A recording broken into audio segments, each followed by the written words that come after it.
السلام علیکم دوستو، میں آپ کے لیے ایک ویڈیو لایا ہوں. بہت ہی اچھی ویڈیو ہے انجینئر صاحب کی، انجینئر محمد علی مرزا کی، جو ایک سبق آموز ویڈیو ہے اور میں چاہتا ہوں کہ ہم سب دیکھیں اور اس سے سبق حاصل کریں. آئیں ویڈیو کی طرف چلتے ہیں. مسلمانوں سے یہ وعدہ کیا ہے کہ دنیا میں جتنی بھی تکلیف کاٹو گے نا، اگر تم نے میرے پیغمبر کی اتباع کی تو ہمیشہ کی کامیابیاں تمہارا مقدر ہوں گی. آخرت میں میں یہ نہیں کہوں گا کہ بیڈ لک ہوگی بھی تمہارے ساتھ. یہ بیڈ لک دنیا میں بیڈ لک ہوگی، کیونکہ وہ یہ قانون جو ہے نا دنیا کے، وہ اللہ تعالیٰ نے آزمائش کے اوپر رکھے ہوئے. وہ بیڈ لک اس لیے ہوتی ہے کہ اس کے ذریعے اللہ تعالیٰ آزما رہا ہوتا ہے، کسی سے لے کے کسی کو دے کے.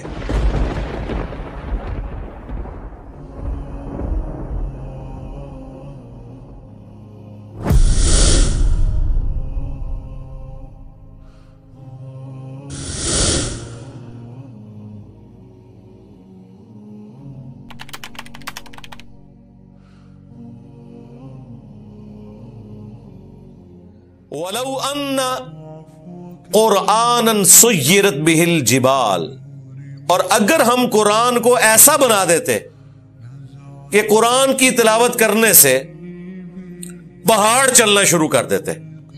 یہ آپ نے کئی بزرگوں کا نہیں سنا کہ پہاڑوں کو اشارہ کیا پہاڑ چل پڑے، اور یہ دیوار ڈنگی تھا، ایک بزرگ سن انہوں نے اشارہ کیا تو دیوار بھی نالے ٹور پہ.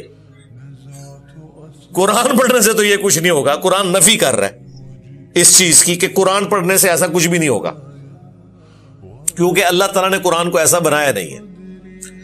اگر قرآن ہم ایسا بنا دیتے کہ قرآن پڑھنے سے پہاڑ چلنا شروع کر دیتے، یعنی نبی علیہ السلام تلاوت شروع کرتے پہاڑ چلنا شروع کر دیتے، تو کفار مکہ تو یہی گمان کریں گے واقعی یہ اتنا بڑا ایک کارنامہ کیا ہے پیغمبر نے، ہم اسے پیغمبر مان لیں. لیکن اللہ تعالیٰ فرما رہا ہے ایسا نہیں ہونا تھا. اگر قرآن پڑھنے سے پہاڑ چلنا شروع کر دیتے، او قطعت بہ الارض، یا اس کے اثر سے زمین پھٹ جاتی، کہتے ہیں نگاہ ماری دیا کر دیتا. یعنی قرآن کی آیات میں یہ اثر رکھتے ہم کہ جو بھی پڑھے، اور اسپیسیفکلی اس وقت تو نبی الاسلام کے حوالے سے ہو رہا ہے کہ نبی الاسلام اس قرآن کو پڑھتے، پہاڑ آپ کے ساتھ چلتے، زمین پھٹ جاتی. اگر ہم اس کو بنا دیتے ایسا، او کلم بہ الموتى، یا قرآن پڑھنے سے مردے باتیں کرنا شروع کر دیتے. یہی چیزیں چاہیے نا آپ کو، اور کیا چاہیے؟ اشارہ کرو پہاڑ چلنا شروع کر دیں، بلڈنگیں ادھر کی ادھر ہو جائیں، زمین پھٹ جائے، دشمنوں کی طرف دیکھ کے قرآن پڑھے اور دشمنوں کی پوری فوجیں جو ہیں زمین میں دھس جائیں. زمین پھٹ گئی تو ظاہر فوج دھس گئی، لڑائی کرنے کی ضرورت ہی کوئی نہیں. آج کے اس دور میں بھی اگر فوج زمین میں دھس جائے تو آپ جنگ جیت کے. اور مردے کلام کرنا شروع کر دیں تو بھائی آپ کا تو بدترین مخالف بھی آپ کو پیغمبر مان لے گا. تو کیا جیزس کرائسٹ کو پیغمبر مان لیا تھا یہودیوں نے؟ وہ تو مردوں کو بھی زندہ کرتے تھے اللہ کے اذن سے، مٹی کی مورت میں پھونک مارتے تھے، پرندہ بن جاتی تھی اللہ کے اذن سے. تو کیا اس وقت کے یہودیوں نے اسلام قبول کیا؟ صرف 12 حواری تھے جیزس کرائسٹ کے جنہوں نے عیسیٰ ابن مریم کو مانا، باقیوں نے تو قتل کے فتوے جاری کر دیے. وہ تو اللہ تعالیٰ نے انہیں بچا لیا، ادروائز انہوں نے تو سولی دے دیا تھا. تو اللہ تعالیٰ ہمارا ہے کہ اگر مردے بھی کلام کرنا شروع کر دیتے، پھر بھی اینڈ رزلٹ یہ تھا بل للہ الامر جمیعا، تب بھی سارا اختیار اللہ ہی کے پاس ہونا تھا. ان چیزوں نے ان کی ہدایت کا کوئی فیصلہ نہیں کرنا تھا جب تک کہ اللہ تعالیٰ کسی کو زبردستی ہدایت نہ دینا چاہے. اس میں کوئی جبریہ کے عقیدے کو سپورٹ نہیں مل رہی ہے کہ اللہ تعالیٰ یہ بتانا چاہ رہا ہے کہ قرآن سے یہ معجزات بھی ہو جائیں تب بھی اللہ جسے چاہے گا ہدایت دے گا اور جسے چاہے گا گمراہ کر دے گا. یہ نہیں اللہ بتانا چاہ رہا. اللہ تعالیٰ یہ بتانا چاہ رہا ہے کہ جن لوگوں نے اتنے دلائل دیکھ کر بھی حق قبول نہیں کرنا نا، انہوں نے پھر بھی حق قبول نہیں کرنا تھا. ہاں اگر زبردستی حق قبول کروانا ہو وہ بھی ان معجزات کے ذریعے نہیں ہونا تھا، وہ پھر اللہ ہی ہے کہ کسی کو زبردستی ہدایت دے دے. تو زبردستی تو اس نے نہیں دینی جی، سیدھی سی بات ہے، وہ تو اس کا فیصلہ ہے۔ والذین جاہدوا فینا لنہدینہم سبلنا، وہ تو انہوں نے اپنے پیغمبر کے بارے میں بھی فرما دیا ہے، انک لا تہدی من احببت ولکن اللہ یہدی من یشاء، اے نبی جس سے تم محبت کرتے ہو تم اسے ہدایت نہیں دے سکتے، اللہ جسے چاہتا ہے ہدایت دیتا ہے۔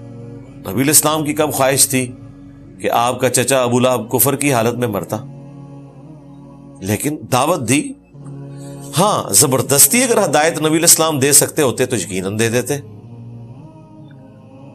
اور اگر نبی علیہ السلام کی اس خواہش کا اللہ تعالیٰ نے احترام کر کے زبردستی ابو لہب کو ہدایت دینی ہوتی تو یقیناً مل جاتی، لیکن نہیں، اللہ کے ساتھ تو کسی کی رشتہ داری نہیں، نبی کا تو رشتہ دار ہے، اللہ کا تو کوئی رشتہ دار نہیں ہے۔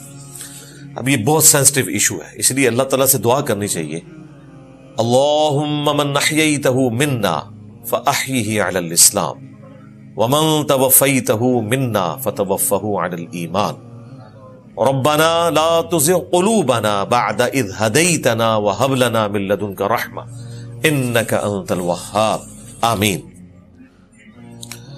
تو اللہ تعالیٰ فرما رہا ہے پھر بھی یہ معجزات دیکھ کے بھی انہوں نے ایمان نہیں لانا تھا، اگر یہ ان کے ہاتھوں میں معجزات بھی آ جاتے، قرآن کے ذریعے پہاڑ چلتے، زمین پھٹ جاتی، یا مردے نکل کے باتیں کرنا شروع کر دیتے۔ افلم یئس الذین آمنوا ان لو یشاء اللہ، کیا نہیں جانتے وہ لوگ جو ایمان لے کر آئے ہیں کہ اگر اللہ تعالی زبردستی کرنا چاہتا لَهَدَى النَّاسَ جَمِيعًا، تو پھر ساری انسانیت کو ہدایت پہ اکٹھا کر دیتا۔ مراد کیا کہ اللہ تعالیٰ کو زبردستی گمراہ کرنا چاہتا ہے؟ نہیں، اگر اللہ تعالیٰ زبردستی ہدایت دینا چاہتا نا تو سب کو ہدایت پہ جمع کر دیتا۔ اور یہ بات بتانے کا مقصد یہ ہے کہ کوئی شخص یہ نہ سمجھے کہ کائنات تو اللہ نے بنائی تھی، مخلوق تو اللہ کی تھی اور پیچھے شیطان کے چل پڑی، تو الٹیمیٹلی شیطانی طاقت جیت گئی، رحمانی طاقت ہار گئی۔ اس کو کاؤنٹر کرنے کے لیے اللہ تعالیٰ کہہ رہا ہے یہ میں نے آزمائش کی دنیا بنائی ہے، اگر میں نے زبردستی ہدایت دینا ہوتی تو ایک شیطان کیا اربوں شیطان بھی ہوتے کسی کو گمراہی کی طرف مائل نہ کر سکتے۔ جس طرح اللہ تعالیٰ پیغمبروں کی حفاظت کرتا ہے ہر انسان کی کر لیتا، لیکن یہ اللہ تعالیٰ کے ہاں طے پا چکا ہے کہ جنت اس شخص کو ملنی ہے جس نے یہ جنت ارن کرنی ہے، اس کے لیے ایفرٹ پٹ کرنی ہے، وقت کے پیغمبر کی دعوت پہ لبیک کہنا ہے۔ اے اہل ایمان، کیا تمہارے علم میں یہ نہیں ہے کہ اگر اللہ تعالی چاہتا کہ وہ ہدایت دے زبردستی تو پوری انسانیت کو ہدایت پہ اکٹھا کر دیتا۔ وَلَا يَزَالُ الَّذِينَ كَفَرُوا تُصِيبُهُمْ بِمَا صَنَعُوا، اور کفار اس حالت میں رہیں گے کہ انہیں آئے دن کوئی نہ کوئی عذاب ملتا رہے گا، تکلیف ملتی جائے گی، بما صنعوا قاریہ، انہیں تکلیف پہنچتی رہے گی ان کے کرتوتوں کے بدلے میں، او تحل قریبا من دارہم، یا انہیں کوئی مصیبت ان کے گھروں میں، حتی یأتی وعد اللہ، یہاں تک کہ وہ پھر آخری وعدہ اللہ کا سچا آ جائے گا، انبیاء کے انکار کرنے پہ دنیا کا عذاب یا ان پہ موت کی شکل میں آخرت کا عذاب سٹارٹ ہو جائے گا۔ ان اللہ لا یخلف المیعاد، بے شک اللہ تعالیٰ اپنے وعدے کے خلاف نہیں کرتا۔ یہ وعدہ اللہ نے کس سے کیا ہوا ہے؟ مسلمانوں سے بھی اور کافروں سے بھی۔